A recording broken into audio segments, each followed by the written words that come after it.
அனைத்து தமிழ் உள்ளங்களுக்கும் தமிழ் தேசிய குரல் மகேஷின் அன்பு வணக்கம். தமிழ் தேசிய குரலின் அரசியல் சதுரங்கத்தில் கடந்த 2 நாட்களில் நடந்த முக்கிய அரசியல் விஷயங்களை இந்த வீடியோல முழுசா அலச போறோம். இதுல விஜய் அவர்கள் எப்படி திருத்தணிக்கு போனாரோ, திருத்தணி மட்டும் இல்லங்க, சீரடி சாய்பாபா கோயிலுக்குலாம் போயிருக்காரு. அது மட்டும் இல்லாம அடுத்தடுத்த கோயிலுக்குலாம் போயிட்டே இருக்கிறாரு.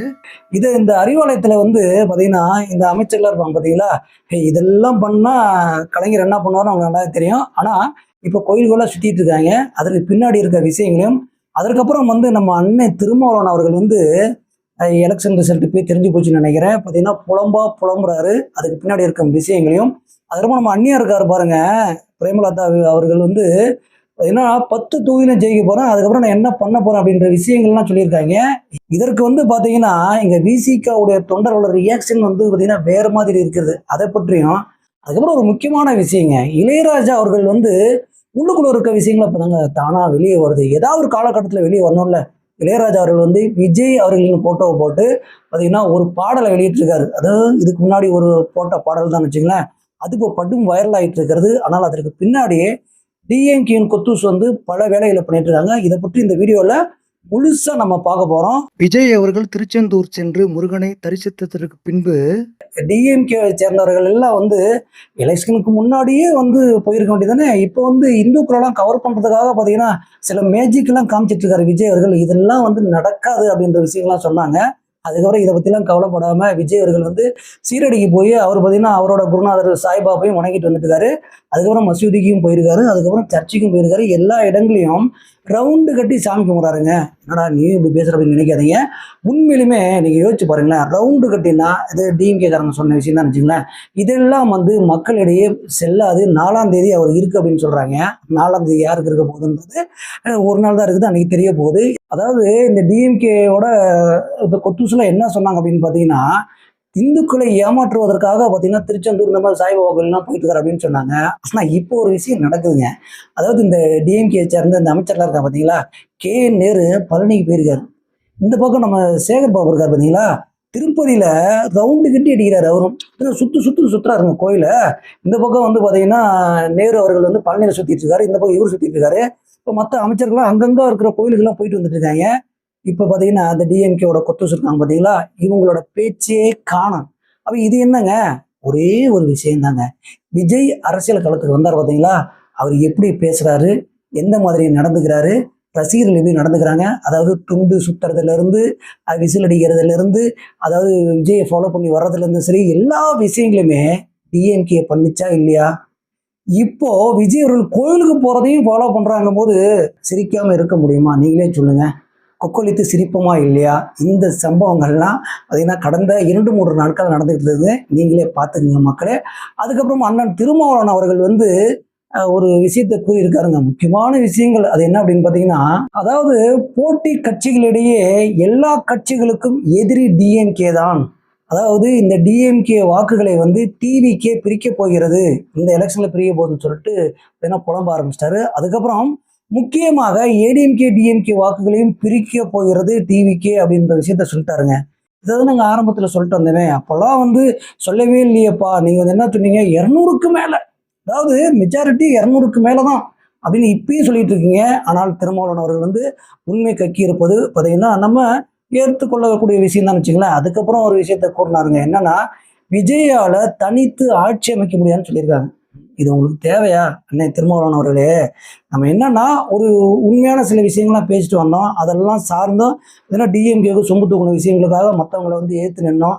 பார்த்தீங்கன்னா சரமாரியாக தாய்க்கெல்லாம் பேசிக்கிறோம். ஆனால் விஜயால ஆட்சி அமைக்க முடியாது அப்படின்னா இவங்கெல்லாம், அதாவது நீங்கள் கூட்டணியில் இருந்தவங்கலாம் ஆட்சி அமைத்து என்ன கிழித்து விட்டார்கள் அப்படின்றத அண்ணன் அவர்கள் அடுத்த வீடியோவில் சொன்னால் சிறப்பாக இருக்கும். அதுக்கப்புறம் ஒரு விஷயத்த கூறியிருக்காருங்க. அது என்ன அப்படின்னு பார்த்தீங்கன்னா, அதாவது விசிகாவில் நிறைய பேர் வேலை செய்யவே இல்லை, அவர்கள் தொகுதியில் சரியாக வேலை செய்யவே இல்லை அப்படின்னு சொல்லிட்டாரு. இதுவும் உண்மைதானே? அப்போது அவருக்கு தொகுதி கம்மியாக கொடுத்த ஒரு விஷயங்களும் இருக்கிறது, யாரும் வேலை செய்யவில்லை அப்படின்ற ஒரு விஷயத்தையும் அவரே சொல்கிறார். அப்படின்னா அங்கே என்ன நடந்திருக்குன்னு மக்களை நீங்களே யோசிங்க. இதில் நம்ம விசிகாவோட தொண்டர்கள்லாம் கொஞ்சம் கவனத்தில் எடுத்துட்டிங்கன்னா இன்னும் சிறப்பாக இருக்குன்னு நினைக்கிறேன். இப்படி எல்லாம் பேசிட்டு டிஎம்கேவுக்கு வெற்றி உறுதின்னு வேற சொல்றாருங்க. அதற்கப்புறம் ஒரு விஷயத்த பதிவு பண்றாரு, முடிவு எதுவாக இருந்தாலும் நம்மளது அரசியல் களம் நீர்த்து போகாது, தொடர்ந்து பயணிப்போம்னு சொல்றாரு. எப்படி என்ன நீர்த்து போவாதுன்னா டிஎம்கே சொல்லல, விசிகாவை சொல்றாரு. விசிகாவை சொல்வது வரைக்கும் நம்ம ஏத்துக்கலாம்னு வச்சுங்களேன். ஏன்னால் விடுதலை சிறுத்தைகள் கட்சிகளாக நீங்கள் எந்த அளவுக்கு உழைத்தீர்கள், அந்த கட்சியை எப்படி வளர்த்தீர்கள், மக்களிடம் கருத்துக்களை கொண்டு போய் சேர்த்தீர்கள்ன்றது எல்லாருக்குமே தெரியும். உங்க கட்சிக்கு மட்டும் இல்லை, மற்ற எல்லா கட்சிக்குமே தெரியும். ஆனால் அதிலிருந்து உங்கள் பார்வை வந்து திசை திரும்பி விட்டதையும் நீங்கள் மறக்க வேண்டாம்னு அதுக்கப்புறம் இன்னொரு விஷயத்தையும் சொல்றாரு. ஒரு சில தொகுதியில நல்லா வேலை செய்யலன்னு சொன்னார் பாத்தீங்களா, அதோட சேர்த்து அங்க விசிகாவினரிடமே ஒற்றுமை இல்லைன்னு சொல்லியிருக்காரு. அப்போ இத்தனை வருடங்கள் கழித்து இப்பதான் அண்ணனுக்கு தெரியுது போல தெரிகிறது. ஏன்னா உங்களுக்குள்ள ஒற்றுமை இல்லை, அதாவது கட்சிக்குள்ள ஒற்றுமை இல்லைன்றது ரொம்ப நாளா இருக்குனே. இது வெளியில் இருக்க கட்சிகளுக்கும் மக்களுக்கும், அதாவது விடுதலை சிறுத்தைகள் கட்சி தொண்டர்களுக்கும் மற்ற கட்சி தொண்டர்கள் எல்லாத்துக்குமே தெரியுனே. ஆனா ரொம்ப லேட்டுன்னு நீங்க எதா இருந்தாலும் சரி. ஆனால் அண்ணன் உண்மையை பேசுவதற்கு இந்த நேரத்துல வாழ்த்துக்கள் சொல்லிக்கலாம். 4ஆம் தேதி வரைக்கும்லாம் வெயிட் பண்ண வேணாம்னு வச்சுங்களேன். அண்ணன் வந்து 2-3 நாளைக்கு முன்னாடியே வந்து பாத்தீங்கன்னா, அதாவது டிஎம்கே படுதோலி அடைய போகுதுன்றத அவரு மூலமே சொல்லிட்டாரு. நாங்க வந்து மீடியா முன்னாடி வந்து பாத்தீங்கன்னா உதரோட உதறு ஒட்டாத மாதிரி சில விஷயங்கள் சொல்லுவோம், ஒட்டுன மாதிரியும் சொல்லுவோம். ஆனா எது நடக்குமோ அதை வந்து நாசுக்கா சொல்லிட்டு போயிடுவோம்ப்பா. ஏன்னா அடுத்தடுத்து நாங்க கட்சி தாவல்ல வந்து பயணிக்கணும், அடுத்து நாங்க வந்து போயிட்டே இருக்கணும்ல. அப்ப என்ன எப்படி தெரியும் அப்படின்ற ஒரு விஷயங்கள் எல்லாம் நாசுக்கா பதிவு பண்ண மாதிரி தானே இருக்கிறது. சரி, அதை விட்டுரும். அதுக்கப்புறம் பாத்தீங்கன்னா நம்ம அண்ணியா இருக்காரு பாத்தீங்களா, பிரேமலதா அவர்கள் வந்து அவங்க என்ன சொல்லியிருக்காங்கன்னா, நாங்க 10 தொகுதியிலையும் வெற்றி பெறுவோம்னு சொல்லியிருக்காங்க. இது திமுக வெற்றி பெறுமா என்னன்றதே ஒரு குழப்பத்துல வந்து பாத்தீங்கன்னா அந்த எக்ஸிட் போல்லாம் போயிட்டு இருக்கிறது. அது சபரீஷன் அவர்கள் வந்து, அதாவது மீடியாக்களை எந்த அளவுக்கு விலை கொடுத்து வாங்கினாரு போனாருன்றதை நம்ம வீடியோல பார்த்துருப்போம். இந்த சம்பவம் நடந்ததுக்கு அப்புறம் அதெல்லாம் அப்படியே ஓரம் கட்டிட்டாங்க. அண்ணன் வெற்றி பெறுவாரு, ஆனால் நாங்கள் 10 தொகுதியில் வெற்றி பெறுவோம் அப்படின்றது அடிச்சு சொல்றாங்க. அதுக்கப்புறம் ஒரு விஷயம் செய்தியாளர் கேட்கறாங்க, நீங்க வந்து ஆட்சியில் பங்கு அதிகாரத்துல பங்கு கேட்பீங்களா அப்படின்னு கேட்டதுக்கு அவங்க என்ன தெரியுமா ஒரே போட்டாங்க, 4ஆம் தேதி ரிசல்ட் வரட்டும், 10 இதில் கண்டிப்பா நாங்க வெற்றி பெறுவோம், அதற்கப்புறம் நாங்க பேசிக்கிறோம்னு சொல்லியிருக்காங்க. எப்படி பேசிக்கிறோம் அப்படி சொன்னதுமே திமுகவோட தொண்டர்களும், அதாவது சில அமைச்சர்கள் இருப்பாங்க பாத்தீங்களா, இவங்கள உள்ள விட்டதே தப்பு, இதுதானே நான் அப்பயே சொன்னேன், நீங்களாம் கேட்க மாட்டேன்ட்டீங்க, பாத்தீங்களா அவங்க பேச்செல்லாம் எப்படி இருக்குன்னு பாருங்களேன். அதுவும் 4ஆம் தேதி ரிசல்ட் வந்ததுக்கு அப்புறம் நான் அதுக்கப்புறம் பார்த்துக்கிறேன் அப்படின்றலாம் சொல்றாங்க. இப்ப தெரியுதா இவங்கெல்லாம் உள்ள விட்டா என்ன நடக்கும்னு சொல்லி பார்த்தீங்கன்னா அறிவாலயத்துல சலசலப்பா பேசிட்டு இருக்காங்க. இது தேவையானே அப்படின்றத நம்மளும் கேட்டுக்க வேண்டியதான். ஏன்னா இங்க அவங்களுக்கு பயம் வந்த விஷயம், அதாவது விஜய் அவர்கள் வருகை வந்து எந்த அளவுக்கு பயந்து பிரேமலதா, அதாவது 1% கீழே வேணாலும் பரவாயில்ல, ஓட்டே உங்களுக்கு இல்லாட்டியும் பரவாயில்ல, எங்களோட பலத்தை காட்டுன்னு சொல்லிட்டு காட்டினாங்கல்ல. இப்ப பிரேமலாவின் பலம் எந்த அளவுக்குன்றதை நீங்களும் பார்த்துங்கண்ணே. இதெல்லாம் ஒரு பக்கம் போயிட்டு இருக்கும்போது, நம்ம விசிகாவோட தொண்டர்களும், அப்ப திருமாவளவன் கூட இருக்காங்க பார்த்தீங்களா? நம்ம ஆளுங்கலாம் என்ன பண்றாங்கன்னா, அந்நியர் இப்பதான் வந்தாங்க. பாரு என்ன போடுறாங்க. அண்ணன் 10, 15 வருஷமா இருக்காரு. வாயே தொறக்க மாட்டேங்கிறாரு. நம்மளையும் வாய தொறக்க விட மாட்டேங்கிறாரு. கடைசியில சொம்பு தூக்கணும் தான்டா மிச்சம் அப்படின்றத அது அரசியல் புதுசுல அவங்களும் பேச ஆரம்பிச்சிட்டாங்களாம். என்ன கொடுமைண்ணே இது! அதுக்கப்புறம் ஒரு முக்கியமான விஷயங்க, ஏன்னா இளையராஜா அவர்கள் வந்து எப்பயுமே டிஎம்கேக்கு சாதகமாக சில விஷயங்கள்லாம் பேசுவாங்க. எம்பிக்கும் அவங்க எந்த கட்சியிலேருந்து போனாங்கன்னு உங்களுக்குலாம் தெரியும். இதில் வந்து கலைஞர் அவர்கள் தான் வந்து இசைஞானி அப்படின்ற பட்டம்லாம் கொடுத்துருந்தாங்க. அதனால வந்து இளையராஜா அவர்கள் வந்து ஒரு என்ன சொல்றது, ஒரு ஆன்மீகவாதியா பொதுவாக பேசுவார். ஆனால் டிஎம்கேக்கு கலைஞரையும் விட்டு கொடுக்காம, இதில் டிஎம்கே விட்டு கொடுக்காம தான் பேசுவார். ஆனால் ஒரு நாளைக்கு முன்னாடியே ஒரு பாடலை வெளியிட்டாருங்க, அதாவது விஜய் பாட்டை போட்டு பார்த்தீங்கன்னா, சின்ன தம்பி உங்களை நம்பி இந்த நாடு காத்திருக்குன்னு சொல்லி அந்த பாடல் இப்போ வைரலாக போயிட்டு இருக்கு. நீங்கள் அந்த வரியை போட்டு பார்த்தீங்கன்னா தெரியும். பார்க்காதவங்களாம் பார்த்துருங்க. நிறைய பேர் பார்த்துட்டு அந்த வீடியோ பார்த்துட்டு இருப்பீங்கன்னு எனக்கும் தெரியும். இந்த பாடலை போட்டதுக்கப்புறம் பார்த்தீங்கன்னா தமிழ்நாடு ஃபுல்லாக சும்மா பயங்கர வைரலாக போயிட்டு இருக்குதுங்க. விஜய் ரசிகர்கள் கொண்டாடி தீக்குறாங்க. ஆனால் இளையராஜா அப்படி சொல்லுவாரா அப்படின்னு சொல்லிட்டு யாரையும் எதிர்பார்க்கல. ஆனால் இப்போ டிஎம்கே குத்துசுல என்ன தான் பண்றாங்க, இவரோட புத்தியை காமிச்சிட்டார்கள் அப்படின்னு சொல்லிட்டு ஜாதி ரீதியாக அட்டாக் பண்ண ஆரம்பிச்சிட்டாங்க. உங்களுக்கு ஒரே ஒரு விஷயம்தான், இவரு அதாவது இசைஞானின்னு கலைஞர் ஒரு பேர் வச்சுட்டாருன்னா அதுக்கு வந்து அவர் நன்றி செலுத்துவார், போவார், வருவார். இது முதலமைச்சராக அவருக்கு இருந்து செய்ய வேண்டிய ஒரு கடமையெல்லாம் செஞ்சிருக்காரு. ஆனால் இளையராஜாவின் தனிப்பட்ட கருத்துக்கள் இருக்கு பார்த்தீங்களா, அதை அவர் பதிவு செஞ்சிருக்காரு. இதற்கு இவங்க எதிர்கருத்து தான் தெரிவிக்கணுமே தவிர ஜாதி ரீதியாக உங்க புத்தி நீங்க காமிச்சிட்டீங்கன்னா அது என்ன மீனிங்? இந்த டிஎம்கே குத்துசுல அந்த மாதிரி சொல்லிட்டு இருக்காருங்க. இவருக்கெல்லாம் வந்து பாராட்டு விழா நடத்தணும் பார்த்தீங்களா அப்படின்னு சொல்லி அந்த விஷயம் சொல்றாங்க. அவரே தான் மேடையில சொன்னாரப்பா, எதுக்கு எனக்கு பாராட்டு விழா நடத்துறாங்கன்னு எனக்கே தெரியல, எனக்கு ஒன்றுமே புரியலன்னு சொல்லும்போது நம்ம முத்துவேல் கருணாநிதி ஸ்டாலின் அவர்கள் வந்து இருந்தார நீங்க பாத்தீங்களா இல்லையா? அப்போ அவர் விருப்பம் இல்லாமலும் என்ன நடக்குதுன்னு தெரியாமலும் நீங்களாம் ஒரு விஷயத்த பண்றீங்கன்னு தெரியுது. ஆனா அவருக்கு தெரியாதுன்னா சும்மா நீங்க வந்து எலெக்ஷன் வருது, அரசியல் பண்றீங்க அப்படின்றதெல்லாம் தெரியும், மக்களுக்கும் தெரியும். ஆனால் அவர் உள்ளத்தில் இருக்கும் கருத்துக்களை பளிச்சுன்னு எழுதி வச்சிட்டாரு. இன்னொரு விஷயம் எனக்கு தோணுன சொல்லிடுறேங்க. அதாவது விஜய் அவர்கள் வந்து இந்த திருத்தணிக்கு போனார் பார்த்தீங்களா? அந்த விஷயங்களா இருக்கட்டும், சாய்பாபா போன விஷயங்களா இருக்கட்டும், இதெல்லாம் பார்த்ததுக்கு அப்புறம் தம்பி வந்து ஒரு பொதுப்படையா இருக்குதுல்ல, இவருக்கும் நம்ம ஒரு ஆதரவை தெரிவிப்போம். அதாவது ஆதரவு தெரிவிப்போம், கடமைக்கு சொல்லல.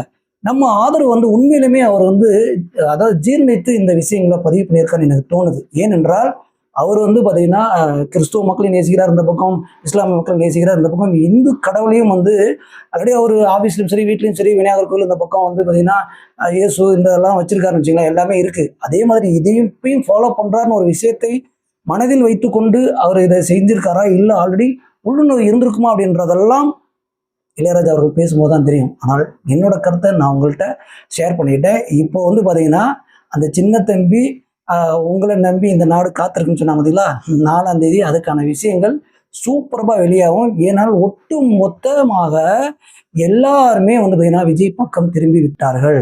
அதாவது நேரடியாக திரும்பாவட்டையும் மறைமுகமாகவும் நிறைய பேர் ஆதரவு கொடுத்துட்டு இருக்காங்க. 4ஆம் தேதி கண்டிப்பாக விஜயின் வருகைக்கான அந்த சம்பவங்கள் சிறப்பாக நடக்கும் அப்படின்றத இந்த நேரத்தில் சொல்லி விரும்புகிறேன். அதுக்கப்புறம் முக்கியமான தலைவர்கள், அதாவது பார்த்தீங்கன்னா வைகோ அவர்களும் கம்யூனிஸ்ட் கட்சி, சிபிஎம் கட்சியை சேர்ந்தவர்களும் பார்த்தீங்கன்னா முன்னாள் தலைவர்கள்லாம் என்ன சொன்னாங்க அப்படின்னா, இளைஞர்களும் இப்போ முதல் தர வாக்காளர்களுமே விஜய்க்கு சாதகமாகவும் விஜய்க்கு சப்போர்ட் பண்ணுவவர்களும் இருக்கிறார்கள். விஜயின் பலம் வந்து கூடி இருக்கிறது அப்படின்னு சொல்லியிருக்காங்க. அப்போ கூடி இருக்கிறதுன்னா அப்போ 4ஆம் தேதியோட என்ன சொல்றாங்க, ஆனால் திமுக ஆட்சி அமைக்கும் அப்படின்னு சொல்லிட்டு போறாங்க. அப்போ இந்த இளைஞர்கள் வாக்கு வந்து கூடி இருக்கிறது, இளைஞர்கள் வருகை வந்து அதிகமாக இருக்கிறது, அதாவது விஜய் பக்கம் இருக்கிறது அப்படின்றத இவங்க சொல்றாங்க அப்படின்னாவே உண்மை எந்த அளவுக்கு உள்வாங்கி இருப்பாங்கன்றத பாத்துங்களேன். அதாவது ஒரே ஒரு விஷயம் தாங்க, வெளிநாட்டுல இருந்தெல்லாம் விஜய்க்கு வாக்களிக்கணும்னு சொல்லிட்டே வந்து நிறைய பேர் வந்திருந்தாங்க. அதாவது எனக்கு தெரிந்து ஒரு ஒரு 50,000 1,00,000 பேரா வந்திருப்பாங்கன்னு நினைக்கிறேன். எனக்கு தெரிஞ்சு ஒரு 10,000க்கு மேல நான் கண்கூடா வந்து அந்த விஷயங்களை வந்து பார்த்துருக்கேன்னு வச்சுங்களேன். ஆனால் 1,00,000 வரைக்கும் இருக்கும்னு சொல்றாங்க. அப்ப எந்த அளவுக்கு ஒருவரை நேசித்தால் இங்க ஆட்சி மாற்றம் தேவை அப்படின்னு நினைச்சிருந்தா அவங்கெல்லாம் வந்து வெளிநாட்டுல இங்க வருவாங்கன்னு மட்டும் நீங்க யோசிச்சு பாருங்களேன்.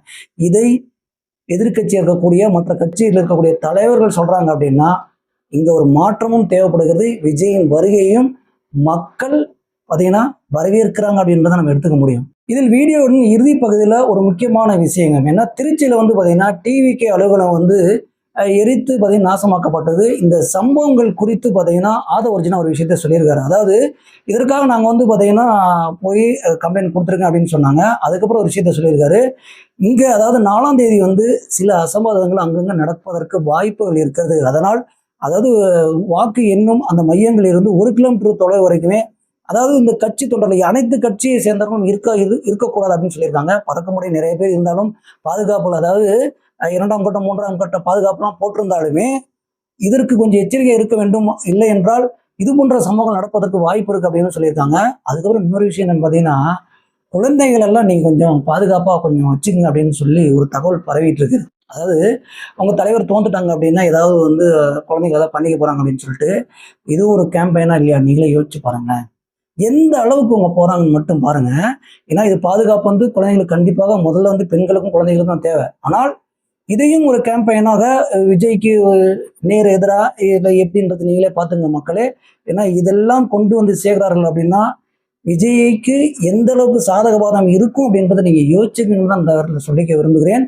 ஒட்டுமொத்தமாக இப்போ இந்த 2 நாள் நடந்த விஷயங்களை பார்க்கும் பொழுது விஜயின் வருகையை பார்த்து எப்படி பயந்தார்களோ அதே மாதிரி 4ஆம் தேதி வந்து என்ன நடக்க போகிறது, அதாவது இந்த திருட்டு திராவிடத்துக்கு வந்து சாதகமா இல்லை அப்படின்றது வந்து அவங்க முடிவாயிடுச்சு. ஏன்னா அப்படி சாதகமா இருந்திருந்ததுன்னு வச்சுங்களேன், இந்நேரம் அவங்க வந்து அளப்புற தாங்கிருக்க முடியாது. அந்த அளவுக்கு வந்து எந்த அளவுக்கு கொண்டாடணும், எந்த அளவுக்கு அவங்க வந்து பார்த்தீங்கன்னா அவங்களோட விஷயங்களை வெளிப்படுத்தணுன்றதெல்லாம் வெளிப்படுத்தியிருப்பாங்க. ஆனால் எதுவுமே பேசல. அவங்க அமைதி வந்து பார்த்தீங்கன்னா ஆல்ரெடி தெரிஞ்சு போச்சு. 4ஆம் தேதி நமக்கு வந்து பாடம் ரெடி அப்படின்றது தெரிஞ்சு போச்சு. கண்டிப்பாக வந்து விஜய் வருகையால் டிஎம்கேவுக்கு சூப்பரமான அழகான ஒரு விசேஷமான தமிழ்நாட்டு மக்களின் சார்பாக சூப்பரான ஒரு பாடை கட்டப்படும் அப்படின்றத வந்து இந்த நேரத்தில் தெரிஞ்சுக்க விரும்புகிறேன். இந்த மாதிரி தமிழ்நாட்டில் உலகத்தில் நடக்கும் அனைத்து விஷயங்களையும் தொடர்ந்து அலசுவோம், தொடர்ந்து பேசுவோம், தொடர்ந்து தமிழ் தேசத்தில் இருந்திருங்கள். இந்த திருட்டு திராவிடத்தை பற்றி தொடர்ந்து அலசுவோம். அவங்க பண்ற விஷயங்களை தொடர்ந்து மக்கள்கிட்ட கொண்டு போய் சேர்ப்போம் அப்படின்றது இந்த நேரத்தில் சொல்லி விரும்புகிறேன். நன்றி.